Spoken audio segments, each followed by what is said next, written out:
Engineers have an ethical responsibility to solve complex problems and to try and make the world a better place. They do this by utilizing the engineering design process to develop creative ideas and deliver effective solutions. But do engineers work alone? Heck no, that would be absolutely impossible. Engineers have to incorporate knowledge from all sorts of different disciplines and fields to bring together projects that take years or sometimes even decades to bring into reality. To do this, engineers have to be very meaningful in building their teams and managing the process of their project from start to finish. Engineers, by working together, managing the design process, building a successful team, and really taking care throughout the entire length of their project, can achieve a lot more together than they ever could alone.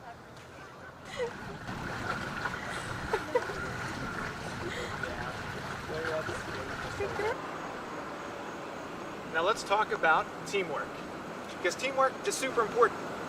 As the age-old saying goes, together,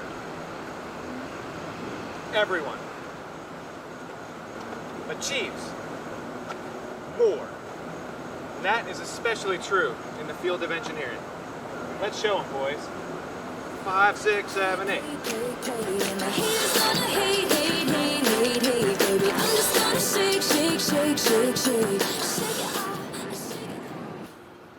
Before we talk about engineering teams, let's talk about football. Now think to yourself, who's the most important position player in football? Is it the punter, the kicker, or maybe it's the left tackle? Nope, we all know that the most important position player in football is the quarterback. But if you took a team and you tried to assemble it with only quarterbacks, even if they're all the best ones in the world, would that team do well? Maybe in fantasy football they would, but in real life, that team would be obliterated.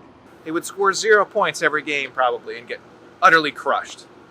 In football, to build a successful team, you don't want all the same people. You want people with specific roles and responsibilities. And you want a diverse group of people with different skills. You want small guys that are really fast, big guys that are slow and strong. Together, by bringing together this eclectic group of people, you can build a really functioning team that does well, just like the Philadelphia Eagles, who won the Super Bowl a couple years ago and are going to do it this year as well. Joking aside, engineers work in interdisciplinary teams as well. It's not just engineers on a team. Engineers work with policymakers, artists, and designers to bring ideas into reality. As an engineer, you need to bring this group together with all these different skills and really maximize their potential by organizing them in a particular team structure. Given the complexity of engineering projects, engineers usually organize their teams into hierarchical team structures composed of leaders and sub-team leaders. The idea is that these teams can be made up of engineers as well as people from all sorts of other disciplines. The idea is to maximize the effectiveness of the engineering design process by distributing resources and the workload amongst all sorts of different people with different skills. By doing this, you can really bring complex projects to life. Let's meet a University of Maryland student that uses team structures to get the most out of their competition team. Hi guys, I'm Tom Gleason. I'm a junior in the Civil Engineering Department here at UMD, and I'm also this year's project manager of the Concrete Canoe team. Every year, the American Society of Civil Engineers puts on a national competition to get us TURP engineers and other engineers from all over the nation and the world to try and build a concrete canoe. That may seem impossible, but with enough TURP engineers, we can get the job done as a team. The Concrete Canoe team not only has to build the canoe, but they have to field a team to race the canoe. They also have to design a whole aesthetic suite around the canoe to give the judges an idea of who we are as a team. My role as project manager on the Concrete Canoe team is to make sure I know enough about each aspect of the competition to make sure we have a cohesive project at the end of the year. However, I don't have what it takes to manage each of those projects individually. So therefore, I need to make sure I have a strong team and team structure behind me. For instance, I need to have a structural team to make sure that the canoe can withstand the weight of 4 racers on the water. I also need to have a race team to make sure those racers are physically fit enough to have our prototype canoe stand out in those races. And I also need an aesthetics team to make sure that when we're not in the water, our canoe is really standing out with a solid theme. Now sometimes it makes sense to break those teams down even further. For instance, on our structural team, I may task one half of the team with making sure that our canoe is safe for our racers. But I may task another half of the team to make sure our canoe is safe for the environment, because terps leave small footprints. On the other hand, I may break up a sub-team and have them work on the same problem separately to create a diversity of opinions. For instance, this is particularly important when developing a theme on our aesthetics team. One half of the team may really want to do crabs, being from Maryland. The other half of the team may really want to do turtles, being from UMD in particular. Now, it's my job as the project manager to weigh those two options that they gave us as a team. Now, both of them have strong elements, but I think in this case it makes sense to combine the two into one mutant turtle crab, and that would really help us stand out at competition. However, the battle wasn't won at competition, it was won at the start by making sure we had a solid team structure. Because we don't have the time to play rock, paper, scissors with every member of our team, and because fighting to the death is a bit legally questionable, engineers need a more fair and just way to assess which solution should be chosen as the best alternative.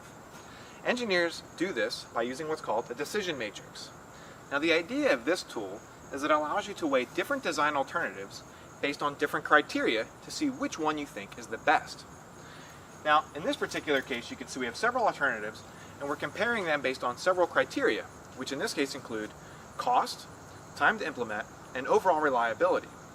By assigning each one of these alternatives a score in each criteria, we can figure out quantitatively which of these solutions is the best. Now, by looking here, you can see that we can also give a weight to the different criteria. So we might say that cost isn't that important to us, but reliability is really important, as well as time to implement. By doing the math here, which you can kind of look at when you pause your video a little bit closer, you can see which option comes out on top. And the idea is the one that has the highest score is going to be chosen as the best. And this avoids any rock, paper, scissors battles and avoids any legal questions related to fighting to the death. Decision matrices are a very useful tool for engineers to use. Let's take a look at a more specific example of how you might use a decision matrix in your everyday life to make a decision.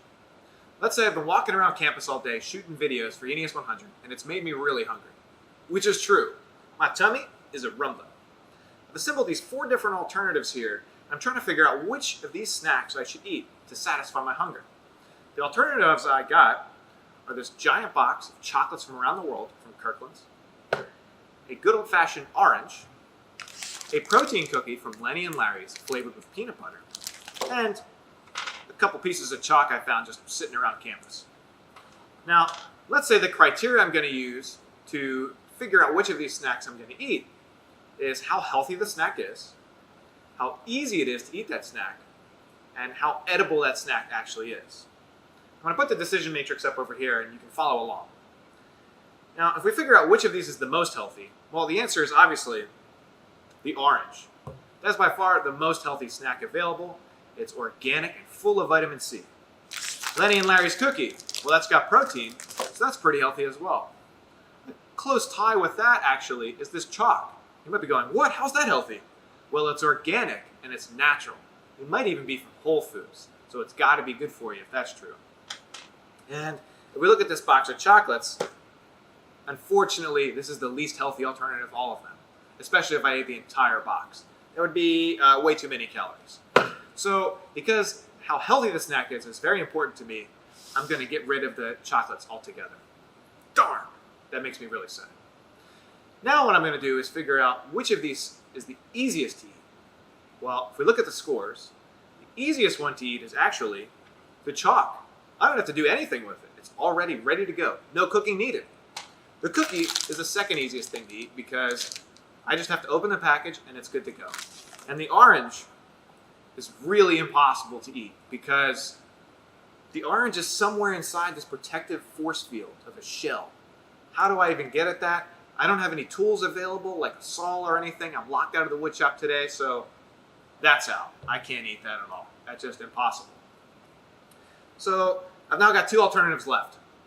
Let's look at which of them is the most edible. Well, if we look at which one's most edible, obviously the cookie. I've had this before, it's delicious.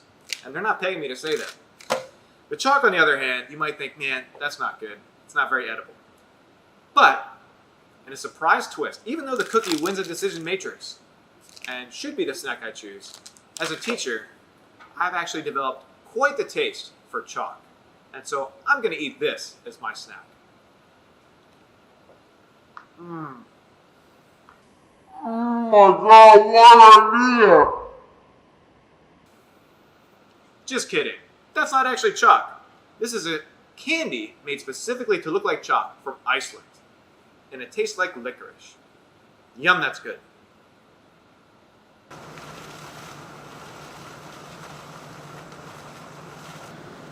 As an engineer, by taking the time to build a well-balanced and diverse team with a strong sense of unity, good communication skills, and the ability to come together to make decisions, you'll be able to solve all sorts of the world's most challenging and complex problems.